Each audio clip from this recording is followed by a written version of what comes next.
Hi, my name is Winsley, and welcome to my video diving into the screenshots I took from the 6th gameplay stream by the devs over at Age of Wonders 4.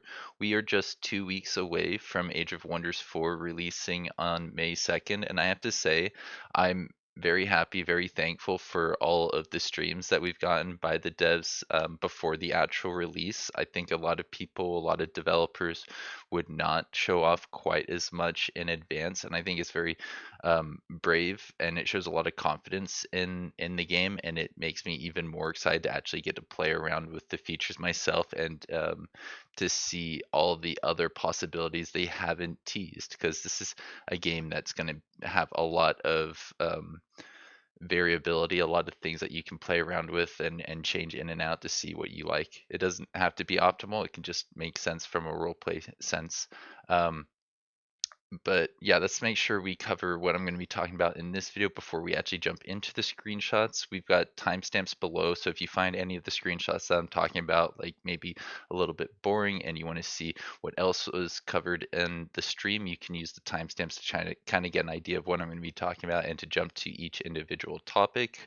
A lot of these images are things that are from early versions of the game. So a lot of the numbers are likely going to change over the course of development, especially if they follow similar development as they did with Age of Wonders Planetfall. I think they even talked about changing some important things in this stream. So they're changing things pretty much up until, I wouldn't say the last minute, but the last month, which is a pretty um, it's not something a lot of developers would do, and it shows, I think, yeah, a lot of confidence in Age of Wonders 4, and it shows generally where they're going to be taking the game. Another thing I wanted to mention is I will be posting these images on my forum, or not on my forum, on the official Age of Wonders forum. I have a thread on the forum, so if you want to just kind of follow along using those images, if maybe I didn't zoom in enough on any of these, and you can use that to look at what I'm looking at while I'm talking about them. So I've organized these screenshots so that we can go through the ones that I found most interesting right at the top of the video, right at the beginning here. And then towards the end, we'll just kind of like move through them in chronological order, in the order that I took the screenshots. The thing that I found most exciting in the entire stream was when we got to see the dire penguins in a naval combat. For some reason, they're in boats like all of the other units when they get embarked, all the other land type units. And I think that's something that Jordy expressed a lot of interest in trying to look into or work on before the release of Age of Wonders 4. I have to imagine that penguins eventually will be swimming around in the ocean maps, because when you click on them in the description, they actually are swimming around in the ocean. So, thematically, it makes a lot of sense to actually have those things line up match. But it could be that it's just like an early version of the build, and that's something they were already working on. Not too sure, but I found that pretty funny. It was a pretty interesting moment. Another thing that I really enjoyed looking at was the ability to turn city ruins into cities. At one point, they found a city ruins off of another player, and in this map, there was three pretender brothers, pretender kings who were at war with each other because I think like their father used to have an empire, and when it crumbled, they all had a claim to the empire. Um, but essentially, one of the brothers burned down another brother's city, and then the devs went over. Jordy and oh boy, I forgot his name off the top of my head. The other dev there, the guy who worked on diplomacy, they went over to this location and were able to build a city, build their second city using just 100 influence and 4 turns. If you're going to be building your own city, you have to, I think, set up an outpost, which costs 200 gold and 2 turns. And then from there, I think it takes another 2 turns to turn that outpost into a city. So I don't think it is faster, but it is cheaper to set up ruins into cities than it is to just say, I would like to turn this sector into an outpost and then into a city. Um, yeah, it says 100 Imperium 4 turns right at the bottom there, and there's probably some modifiers that you can use to make it either faster or slower or cheaper or more expensive maybe for another player. I could see that being an operation or a thing that you could unlock through one of these Empire trees, right? Um, Last Stand, I don't know if you can see that right there. It's kind of small. Last Stand is really interesting because it lets you basically use 150 Imperium to take one pop in all of your cities. You're going to lose a population, and then all of those cities will get a tier 3 unit. So if you only have one city, which was the case with the devs at this point in the match, it's only going to give you one T3 for one population. Sure, it's not a lot of population, but it's not a lot of not a lot of units for that amount of Imperium. That's a lot of Imperium, and it's a much better right on a wider empire with more cities. If you have 5 cities that are all tiny, you'll have 5 tier 3 units, which you can then use to go to war. And if all those cities are relatively close together, it won't take you very long to move all those tier 3 units into a single stack of units. So I think that's going to be a really fun to play, a really fun one to play around with.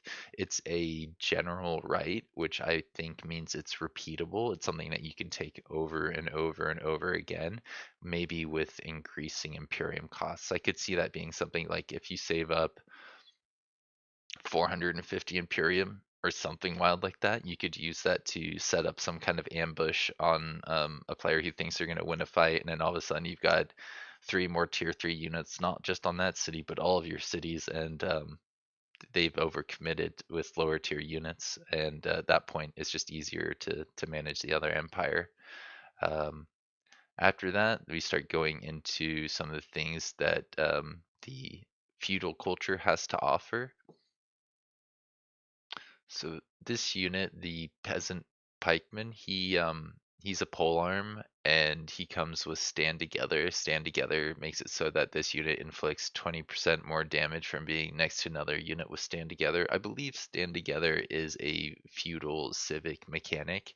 And another thing Jordy was talking about when just talking about pole arms in general is that one thing you may want to do when fighting against pole arms is you may want to use your range damage to weaken them before engaging with a melee strike, because pole arms have first strike, and if you just run your melee right into a pole arm, then the pole arm is going to have its maximum figures and be able to do a lot of damage on that first strike. Whereas if you weaken them with a ranged attack, then that retaliation will do less damage due to there just being less units in the or less figures in the unit. This one, the Peasant Pikeman, when he gets to prime rank, he evolves into a defender, which is pretty cool. I like how this tooltip actually allows you to see the defender. I believe, yeah, if you use the nested links here, you can see a link within a link to get to what a defender generally does. But if you wanted to, you could also, I think, type into their in-game encyclopedia to see everything about this unit, not just the general like HP and damage and armor. Um, so yeah, it also shows off how much HP you get and what you get along the way. Apparently, when they get to the elite rank, they get something called damage. They get a new thing. What does that say? Elite something. I can try and zoom in for a second. Elite metal, yeah, damage, and then they get legendary metal retaliation when they get enough experience. We don't know exactly what those thresholds are or exactly what those do, but it does remind me a lot of prime ranks in Age of Wonders Planetfall.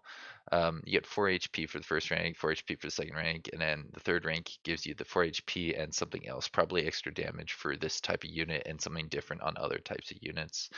When this guy gets champion, he evolves to defender, but then he can get experience past that to get to the retaliation. If I remember correctly, when this guy evolved, he kept some of that experience. I think this guy, he just evolved into this unit right here. So you can see his progress track is not 0. It's definitely got something on there, and he's got quite a bit of HP. It says 33 out of 86, and I think if we compare that to just where was it? What the defender says right here. it says they should have 80 HP, so they have like 6 more HP, I think, than the base unit, and maybe some other things along with it. Yeah, it looks like just like maybe one rank of experience. So I'm not entirely sure how this legendary medal fits into the evolution mechanic here. But if anybody has any speculation, I'd love to know what people are thinking in the comments below. That's just some of the things I noticed from the screenshots that I got off of this last stream.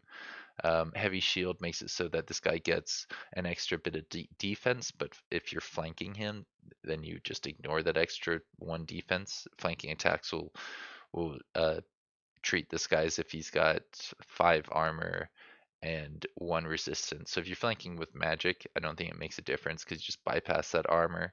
But if you're flanking with something that does physical damage, then you'll be able to do a little bit more damage. After that, we got this unit where they show off what happens when they go through their different levels of experience. Soldier is just for experience. Veteran is just for more health. Elite is for more health, and they get the extra damage. It looks like maybe like 10% or 20%. I have to imagine it's something like that. Champion does not evolve this unit into another unit. This tier 1 unit stays a tier 1 unit, and then when they get to legend, they get Eagle Eye, which I think maybe an extra bit of range. I think we saw Eagle Eye on one of the previous streams, and it did something along those lines. Right, so I did go back into my previous screenshots to find the one where it showed off Eagle Eye Expert Hero skill. So this one gives +1 range and extra accuracy. I could see Eagle Eye, the legendary medal, working slightly differently than the expert hero skill, but it could be that you get +1 range and the accuracy, or maybe just the range, or maybe just the accuracy. If I had to guess between the two, if it's just going to be one of those two things, I feel like Eagle Eye would actually give you a little bit more range. That's pretty good, and it'd be pretty interesting to see archers with a lot of range. I think that a lot of I think physical archers have the ability to get quite a bit more range than magical ranged attacks, but I'm not too sure. There was a level 1 tome, I think it's evocation or enchantment, that gives you secret arrows, which I'm really interested to play around with. I think it's going to be one of my go-to modifications or enchantments. After that, we have a banner, which works like Imperial standards in Age of Wonders Planetfall, and I'm actually pretty surprised we haven't seen these in any of the other streams because they're kind of a pretty big deal in previous Age of Wonders games. I think they had them in Age of Wonders 3. They may have called them banners, or they may have had a different name like a war banner. But it just basically means that you can get a lot of experience on a stack of units if you choose to move all of them onto that hex at the same time. If, for example, you just use a scout or your hero to move onto the hex where the banner is, only that unit gets the experience. So it's a pretty finicky thing that can be a little bit hard to use. And if they're more rare, I guess people will have that issue less often, but they'll probably end up wasting the banners because if you don't see the situation often, you're less likely to remember how to do it optimally and more likely to fall into your old habits. Because using a single unit like a scout or your hero who may have a mount that makes them more mobile than the rest of the units allows you to use your action points or your movement points, not action points, a little bit more effectively on the strategic layer. I mean, it's going to cost 8 to move onto here if you don't have anything like floating or flying. So, taking a floating or flying scout or your hero to do that, you could see that being pretty efficient, unless the center hex gives something to all of your units. We did see in the fight a little breakdown of positive morale. If you're able to get to 20 morale, then at that point you get an extra crit chance, extra 20% crit chance, which is pretty significant. They are able to get to 20 morale by killing an enemy and using Call to Glory twice, I believe. I think they used that 2 turns in a row.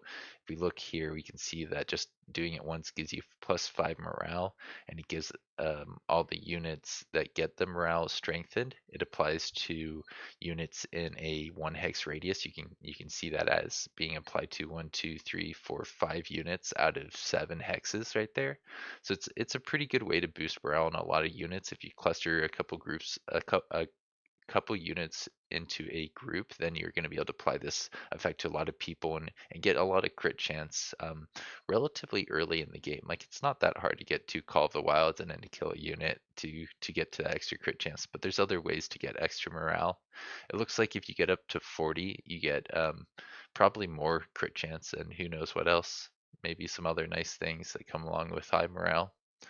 Um, if you get low morale, then you can actually have your damage reduced from a full attack to a graze, or from a graze to a miss. I think ranged attacks can graze naturally. Like if you um, were in between a hit and a miss, there's some other dice roll that can make it into a graze that does half damage. But melee attacks, they either um, when you just do a normal attack and there's no morale leading to fumbles, or if there's no fumble chance, they either just hit or they don't, and they get reduced to grazes if it was supposed to be a hit. And then I think a miss is still a miss if you've got that fumble chance. But it's pretty interesting that you can make melee attacks fumble if you play them the morale game. I think morale is going to be a really interesting mechanic to play around with, and the units that can ignore it will be pretty interesting to play against. The next thing we're going to talk about are the Feudal Lord Hero skills. There's 5 of them, and each one can only be taken once per map. In any empire, you can only have one Lord of Crops, only one Lord of War, and one of each of these basically. And each one, I believe, can only be one type of Lord. I think that if they pick that one, then that's the only one they can be. Only one hero can be the sword at any given time. Yeah, so it's interesting, and it means that you're going to have a couple different types of archetypes if you're going to be playing the Feudal Lord optimally. I assume that these are pretty effective, and it makes sense to put these on each of your heroes, at least one of these on each of your heroes.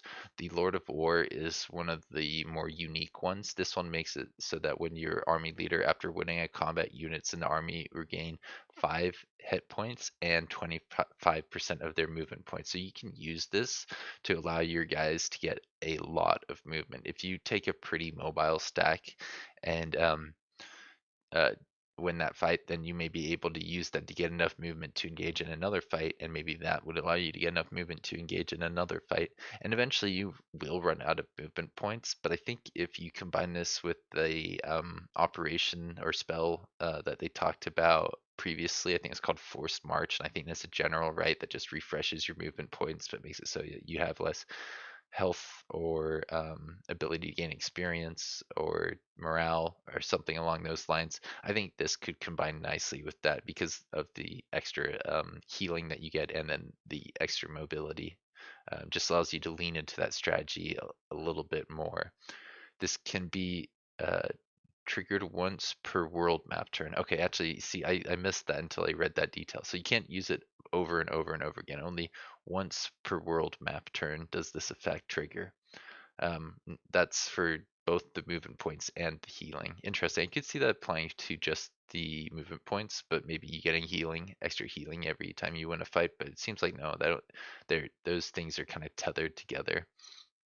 So the Lord of Crops makes it so that a city will get an extra 25 food income, allowing the city to grow really quickly. This might be the one that I take first. I feel like because putting extra food on your capital will allow it to grow a lot quicker, allowing you to annex a lot more locations. And I feel like the earlier you do that, the better this is. If you take this on turn 30, I don't know if that's going to pay off anytime soon or soon enough. But if you take it early in the game, I feel like that's a pretty good one. And then Lord of Knowledge seems pretty useful in general. Just having an extra 50 knowledge means you'll be able to unlock more tomes and get more spells and get into the late game just a little bit quicker, using a different route to get there. Like if you're using food to get it, you're going to be getting your income through the locations that you annex or the provinces that you annex, whereas this is just like more of an immediate knowledge boost. And you could be getting the Lord of Magic, which gives you an extra mana boost. It's not as much as the amount of food that you get, but that's because the food needs a little bit of time to pay off, and it's kind of like an opportunity cost. You'll be able to get a lot more knowledge later by using the Lord of Crops, but you're missing out on the knowledge in the early game, which is when it's more impactful. After that, we have the production one, which is also a 25 amount. You get 25 production, and that will allow you to build your locations, your buildings in the cities a lot quicker. And that makes sense to me because they generally require some pretty big numbers. Generally, production, like having 10 production, is not as good as having 10 mana. So, yeah, I think this number just will fit more neatly into the thresholds that they've set up for production. And then, like mana, knowledge, they're more like gold. They're immediately useful, whereas production and food go towards things that will come into play later on in the match. I know I just had another image up on screen a second ago. Don't worry, that one will be covered later in the video. I just decided after looking at my notes that it might make more sense to go over these hero traits that we saw later on in the stream because it's kind of related to these hero skills, or it's got to do with the hero units. I really like this order adept and those types of skills that allow you to get extra affinity, because that will allow you get your tomes a lot quicker, and those like late game things a lot quicker. And it means that this type of hero, while generally pretty useful because you can give them equipment and other things that other units can't use, it's not going to be quite as good in combat. And that's really interesting because some of these heroes are just going to be phenomenal in combat. And I'm not sure if just 3 extra order affinity is actually in the long run going to be worth it, but I could see it being worth it in certain situations.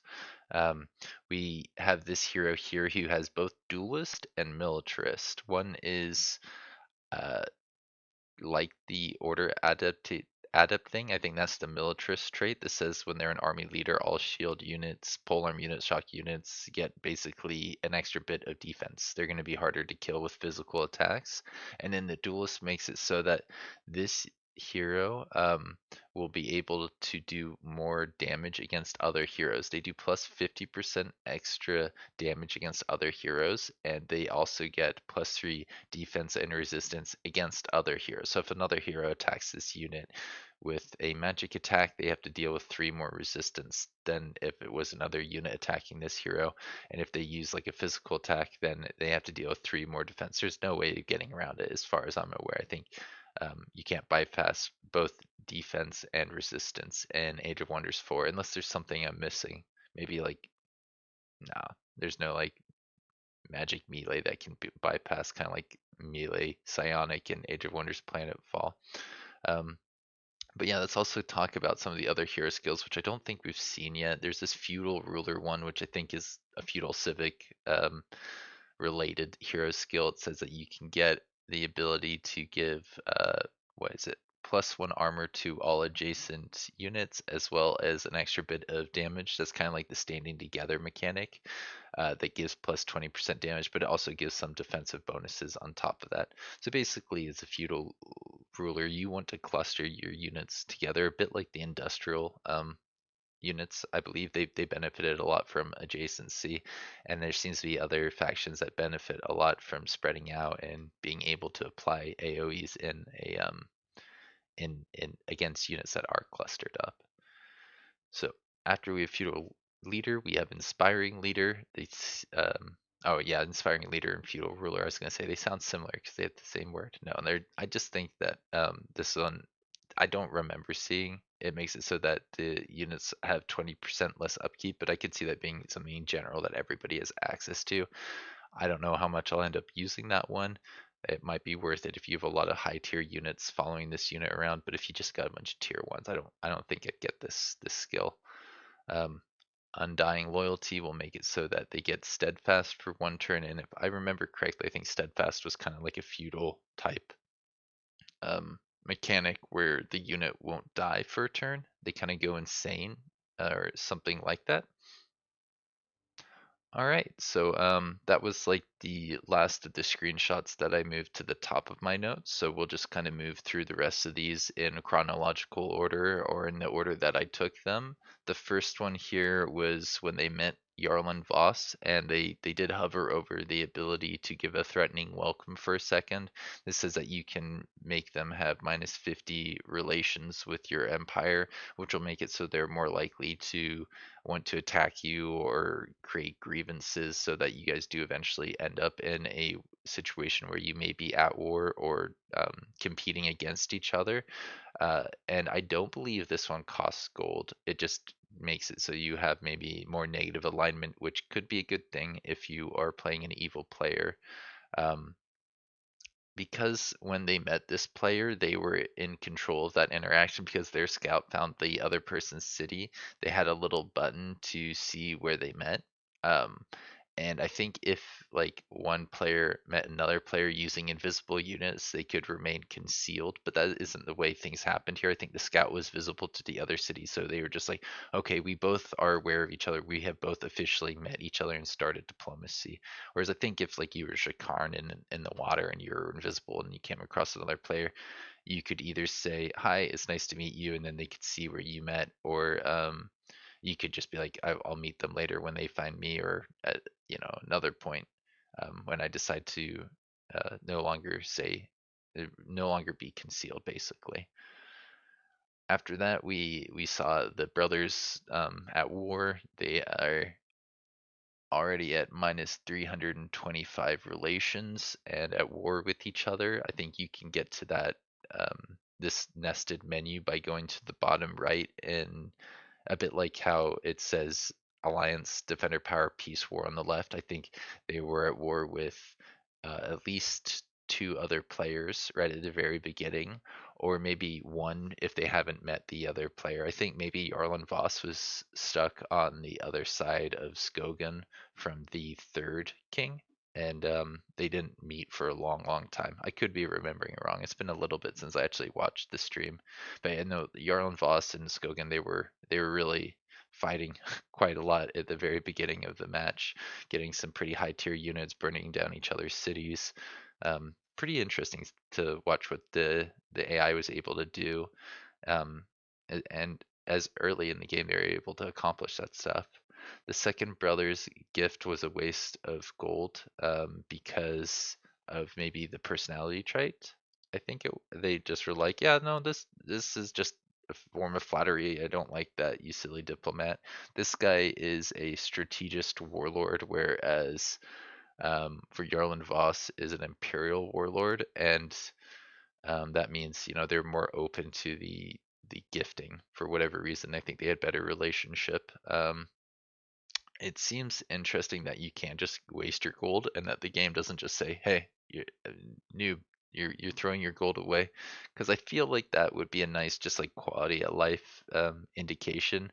Most veteran players will memorize when a gift is a waste, or they won't play against AI, and then new players will just regret it, and it'll be one of those feel bad moments where you could have avoided it, and you may just end up save scumming to avoid it.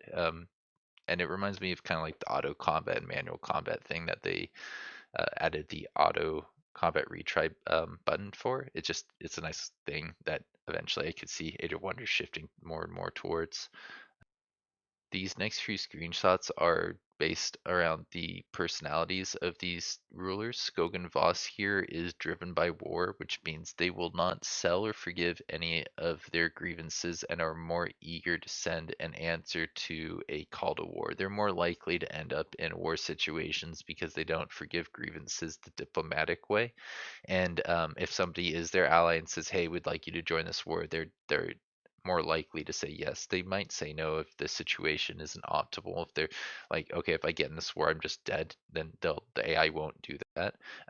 But like if it's questionable, they're more likely to go for it. This leader is also has never surrender, which means that if they're losing a war, they're not going to become a vassal. They'll have you kill off every last one of their units and take every last one of their cities before being kicked out of the game, over just like taking essentially what would be kind of like a second place position. If they were vassal to the person in first place, then that would be kind of like getting second place if they help the other player eliminate all of the other rulers on the map. Of course, there may be two sets of overlords with two sets of vassals, and then who knows what's going to end up happening. Vassals could always rebel at an opportune time. Um, but it's like, then why ever keep a vassal if that's a possibility, right? I think the AIs don't do that, but in multiplayer it can be a fun thing to play around with. You get the income off another player when you vassalize them, so it's not just for the diplomacy. It benefits you a bit economically. I think another thing this guy goes for is extermination and expansion. Extermination means that they are more likely to go out and clear out infestations, and I think maybe even burn down independent cities. Right here it says that, yeah, they like capturing resources using large armies rather than building a strong economy. So they go more for a rush focus. It makes sense as a militarist to not wait for the late game and just be like us, go for the peaceful players while they're still being peaceful and before they get all their nice units and mechanics up and running. The other thing that they do that allows them to build a little bit more wide and less tall is they are an expansionist. Like these two things, they synergize together to allow this person to do one thing really well. Expansionist means that they focus on improving their cities and defending them. They they they're gonna need, yeah, basically more cities, wide cities, and it sounds like they do try to defend them a little bit.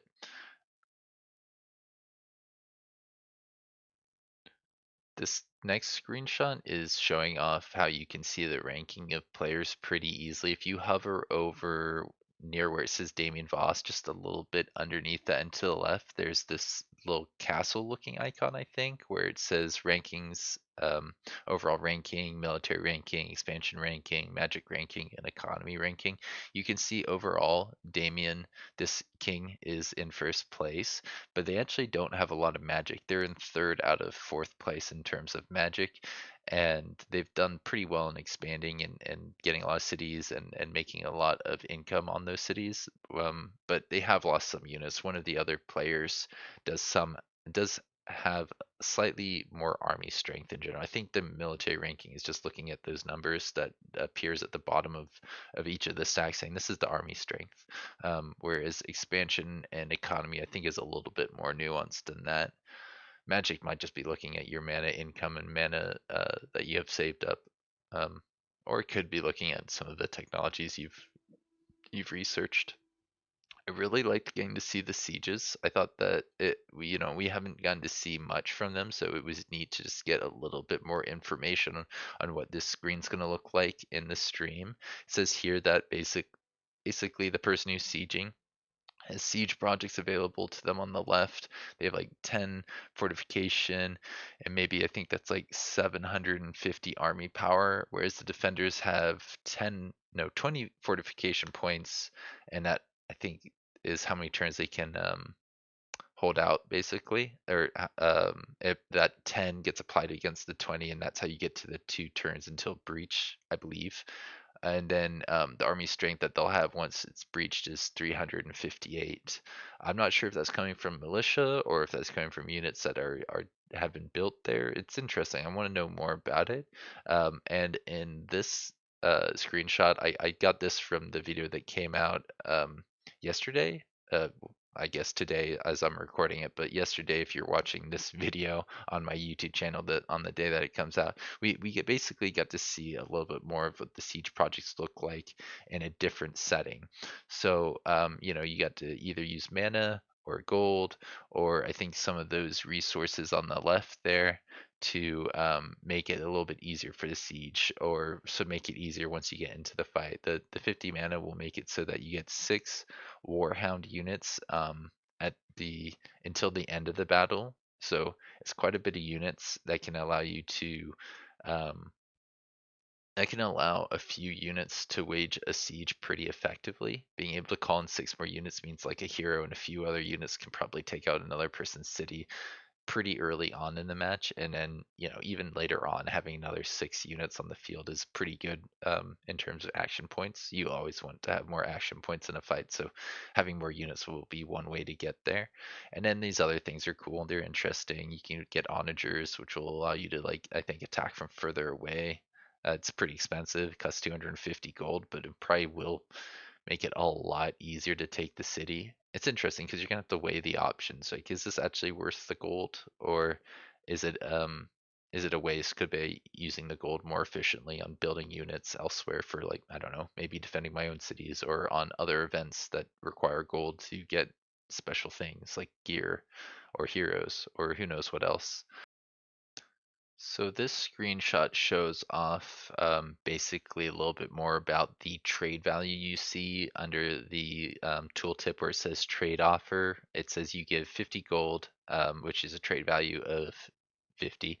And on top of that, just having the Wizard's Bond is basically worth 100 gold. So you're going to be giving up 150 trade value, and they'll be giving up basically 100 trade value, and they want that because they don't like them quite enough yet in order to give them a good deal on this, or in order to take a fair deal. Even you have to like basically sweeten the deal, because the empire only is at 25 empire relations. They're indifferent to you. If maybe they were at positive 100 or wherever the threshold is, then they'd be willing to take a trade offer of 100 trade value for 100 trade value. They're just not quite there yet. This unit's pretty cool. The Thunderbeak is something that I don't think we actually got to see in combat, but they were considering fighting. This guy has the ability to Thunderclap, or basically sustain damage in a one hex area. That might be, I think, like leaving a hazard. I'm pretty sure that's what that means. Like, what is it? Damage over time, a dot type effect.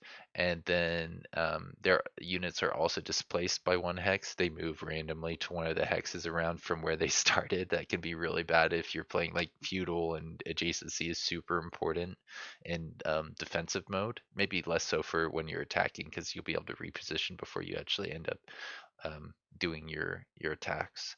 But still can be pretty unfortunate if the unit gets placed in a place where they can't do their attack. If they're like one hex away from another unit just because of displacement, that can be a pretty big deal. They also have their defensive mode just removed after this ability, so using this guy at the beginning of a turn could be pretty powerful. If you're able to get access to this animal, I think he's an animal unit, then I would use him at the beginning of a fight against another player, and then deal with wherever the units end up. It's gonna make it so that they don't have their defensive mode. They're in random positions, so they one or two may be easier to pick off than the others. Of course, if they all end up just moving a little bit further away from you, that's not nearly as useful as if they kind of all spread out in different directions. Coming to you closer isn't terrible either, but further away means it'll be harder to get your attacks to hit them before they can respond as a group. Demolisher will damage fortified obstacles, not terrible. If anybody's inside the zone of control of this unit, they can't use their full action to do this thing that hits, I think, 6 hexes away, but since it's an AoE, it kind of can reach up to 7, as well as getting a little bit closer as well. It's kind of like the thing I showed off at the beginning of the stream with the morale. I think when they boost the morale in a 1 hex radius. Um, so yeah, if there's some flying melee things, that could be kind of a problem for this guy.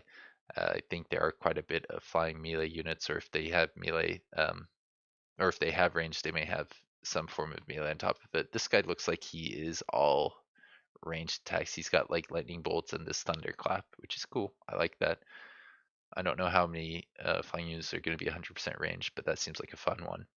After that, we have some units, or some not units, some equipment that we got to see, like the Ring of Vicious Killing. This will make it so that when you kill an enemy, the morale penalties on all the other enemies in the fight will be twice as bad as they were. I think like if a tier 1 unit dies, that's -4 morale for every other unit on that guy's side, or every other friendly unit. Unless maybe it's a tier 4, then maybe it's only -2. I think those higher tier units have a reduction when it comes to morale, but I could be remembering wrong. These are all things I've just seen in stream, and yeah, it'll be interesting to see how it feels once you actually get to play around with them in person. This next item is the Locket of Channeling. That gives you an extra 10 casting points. Can be pretty important.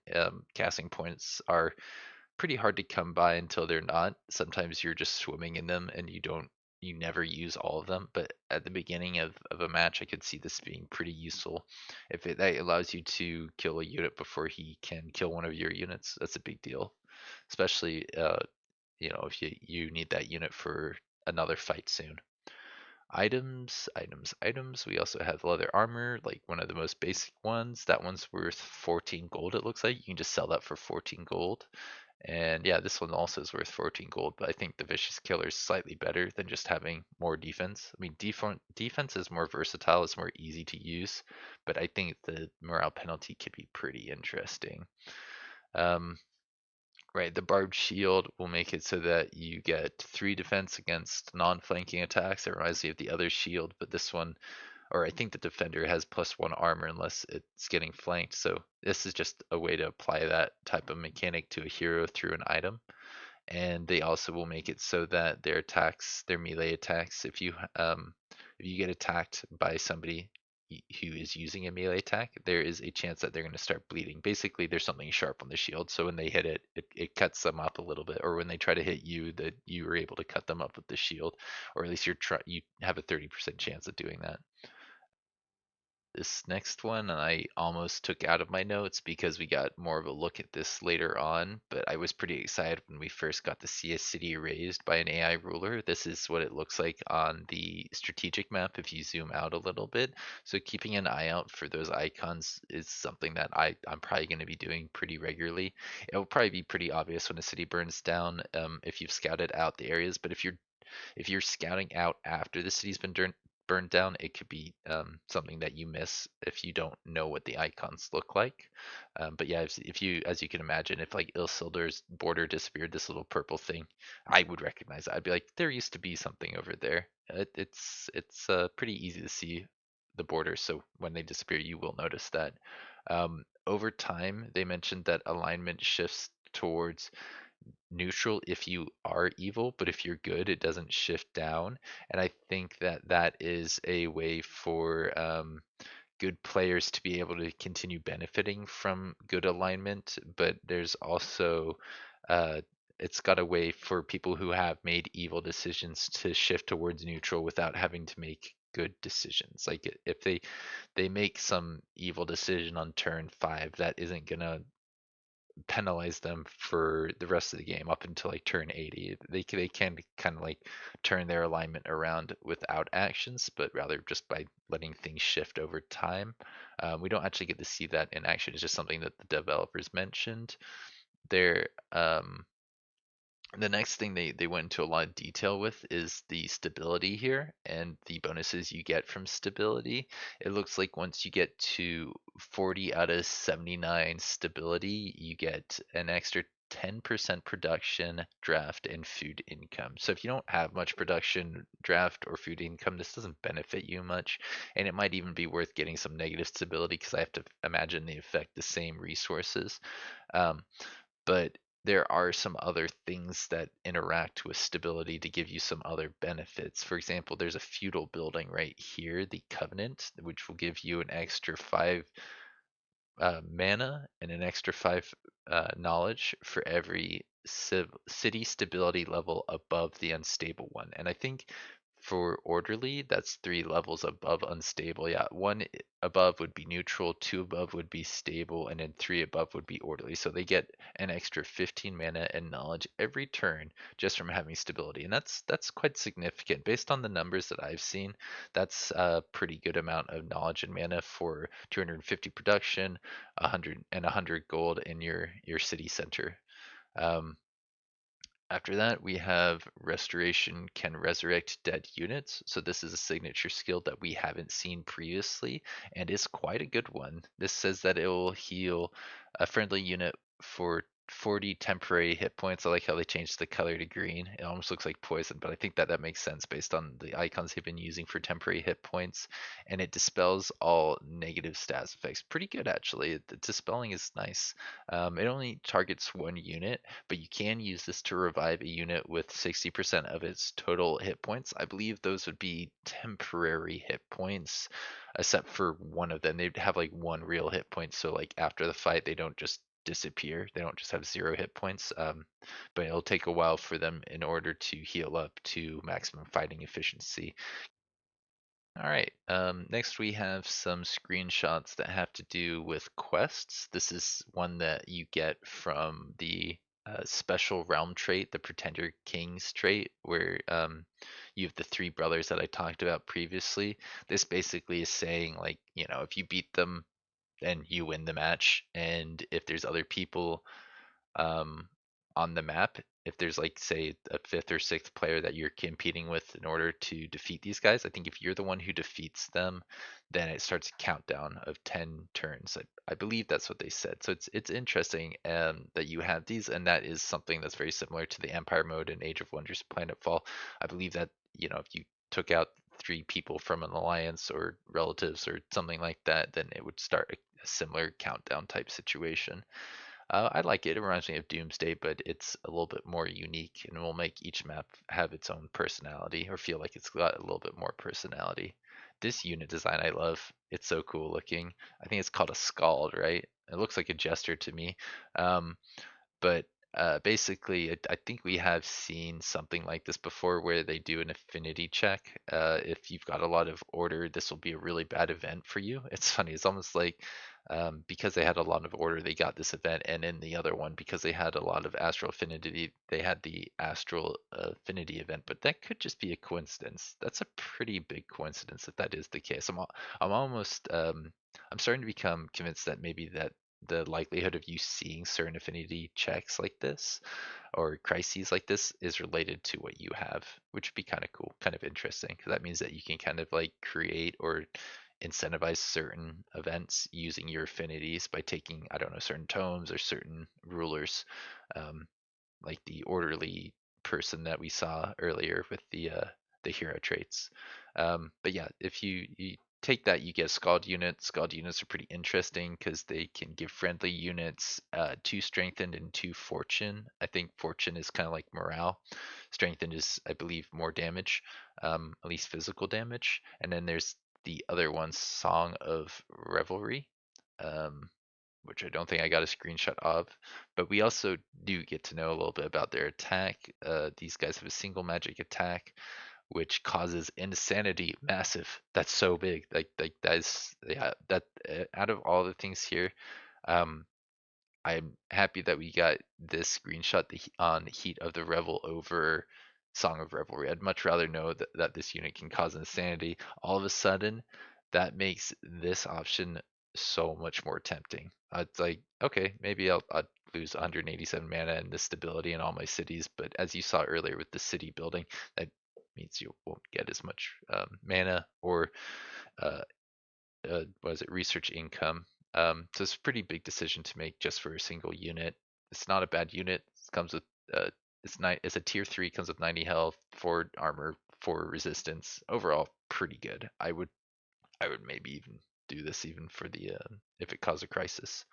This unit right here, the Lightbringer, can convert other units. It is similar to Insanity in that it can basically take a enemy unit and make them friendly. Insanity is a temporary um, like control. It takes over their action points for a turn, and you don't actually get to control what they do. They just attack essentially whatever's closest to them, which is usually allied units. Whereas with Convert, that's a full mind control. I think that you get to control that unit on your turn, and if it's unsuccessful, they're weakened, which I'm not entirely sure what that means, but it probably means like less damage, less morale, something along those lines, maybe both.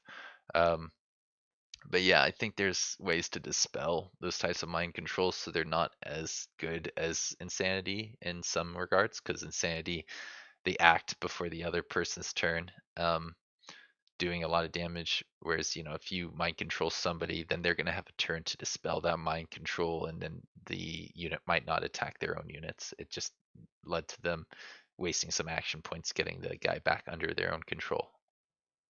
Before we move in, I did want to mention that this Lightbringer unit is a battle mage. He has 60 HP, 1 armor, and 3 resistance. As a tier 2, that seems kind of okay. I think there is a other tier 2 units that are more defensive than this. but this guy is more of a support battle mage in my opinion. The ability to convert other units is pretty powerful, and it's not like really a direct damage type thing, which I think most battle mage units are. But this guy is capable of doing, I think, quite a bit of magic damage if he's not trying to convert an enemy unit. We just didn't get, I don't think they hovered over Spirit Bolts. I'm pretty sure that would be 10 damage repeating. I think 10 damage is way too weak unless it has some other status effects that it might apply. But we'll move on from here to the justifications. You can either have a minor justification, a major justification, or no justification. Minor justification will make it so that your relationship with non-allied rulers goes down by 50 points, which isn't a lot, but it can keep you from getting certain deals. And then the fact that it is that way for 50 turns is not insignificant. 20 turns is quite a long time in an Age of Wonders game. I mean, if you play for 100 turns, it's not as big of a deal as if you're only playing for 40 turns. But I know a lot of multiplayer games are done around turn 40 or 50, so um, could be a big deal in those types of games. You get a little bit of positive alignment for getting the minor justification. So just getting a little bit more grievances than your opponent before you declare war can be worth it for that alignment. I think if you do it without any justification, you get negative alignment. Yeah, here it says you get it doesn't say anything about alignment, does it? It just says allegiance goes down by 10 points on all your vassal cities. The other rulers hate you um, by how much exactly? It doesn't say, does it? It just says that you get some grievances to all of the rulers. Oh, that's right. And then grievances will make them hate you more. Okay, so that's where the relationship comes in. I think I remember them mentioning that in the stream. Yeah, vassal cities aren't gonna like you. Um, uh, they're gonna have minus relationships, and then even the other independent cities will have minus 25 for 20 turns. I guess you could say all independent cities, but I guess vassal cities aren't like as independent as the non-vassal cities, so they want to make sure everybody uh, that people were aware that affects all of those cities in that category. It also reduces your Imperium income by 20%, which is easily the biggest deal. Like Imperium is one of the most limiting factors when it comes to your Empire skills and for making cities, which is a limit to how many heroes you can have. And it's just like in general, it's good to have more Imperium. Like I think of Imperium kind of like Cosmite in Age of Wonders Planetfall. It's good to just to have a lot of all the time. It's almost like a combination of Cosmite and influence that you use to buy units, because I think you can use them in the Rally of the Liege thing as well as like that other hero skill we talked about, or I think it's called a General Rite. And that takes us to another thing that I saw this morning actually. Pravis Gaming did a video with Age of Wonders 4 where he just basically showed off a couple units and their enchantments and I think transformations, enchantments, and maybe one other thing. And we got to see a little bit more from the encyclopedia where you can look up the different units. This is cool. I like this quite a bit. It seems like a nice little interface. It's organized neatly. There aren't too many words, and if you want, you can hover over anything to get more detail. This Mystic projection, I don't think we've seen before. It's a tier 1, something you get pretty early on. And if you want, you can look a little bit more at those other details. We have this Ram Warship, which does a charging strike and doesn't have an ability to do ranged attacks. That's pretty cool. He has a whopping 90 HP, 3 armor, 3 resistance, and low maintenance. I think animal units get low maintenance, and boat units get low maintenance. So it's easier to support your boat units. A lot of people will not build any boat units because there's a pretty high chance that they'll sit around not doing anything, and if they give the modifier low maintenance to these units, it turns out that players are more likely to end up putting the initial income just to clear out a few locations and maybe use them later down the line to, I don't know, attack another player's water sectors or provinces. That's always an option if you've got a water military and they don't. because the water units tend to perform like quite a bit better in water than the land units, as you could probably imagine. Next, we have the Floral Stinger, which reminds me a lot of the Growth and Age of Wonders Planetfall. In fact, I think this is pretty much the same model, and that's cool. I think it's neat that they're making these little references, these little Easter eggs. I don't think it means that the two universes are connected. At least this isn't enough evidence, but it seems like maybe they're planting the seeds to tell a larger story eventually, and that's exciting. I like brainstorming this types of things. Um, this person was, I forget when I saw this, but I think it may have been in that same video. You can convert people, which I don't believe is something I've seen in any of the previous streams. It takes 5 turns to do with this leader for whatever reason. And yeah, that means that it's kind of like reanimating heroes. So you can use the prison a bit like a crypt to get heroes. Not bad. I'm pretty sure I've seen it mentioned before, but I don't know if you've seen how many turns it takes or like how much it costs to do that. And there was one other thing I saw in that video, the silver pond. I don't believe we've seen before. It gives Imperium, food, stability, as well as some other things like for adjacency maybe, or for putting things inside of the city domain, as well as giving you access to the ferries in the Rally of the Lieges. Not bad, pretty good. And that's it. That's everything I have for you this week. I'm really excited to see what we're going to get this week. Probably another stream on Thursday. And then there's, I think, a big event happening this weekend. I think it's on Saturday or Sunday. I'm going to be watching those. I'm looking forward to it. I'll see you then.